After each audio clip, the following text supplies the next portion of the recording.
اللہ پاک ایک مقام پہ فرما رہا وَنُنَزِّلُ مِنَ الْقُرْآنِ مَا هُوَ شِفَاءٌ وَرَحْمَةٌ لِلْمُؤْمِنِينَ مومنو تم کیوں پریشان ہو بھائی؟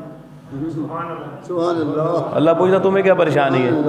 وَنُنَزِّلُ مِنَ الْقُرْآنِ تمہارے اندر اللہ نے رحمان نے اپنا کلام اپنا دم نازل کیا ہے.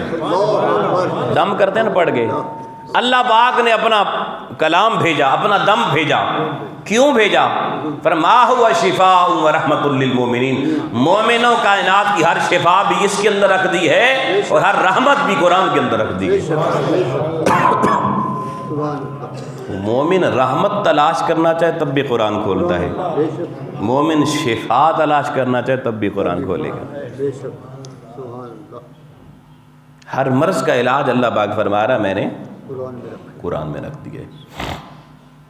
لیکن ہم قرآن کے ساتھ کتنا تعلق جوڑے ہوئے ہیں اور باقی اسباب کے ساتھ. سب سے بڑا سبب مومن کا اللہ کی کتاب قرآن ہے. سب سے بڑا سبب.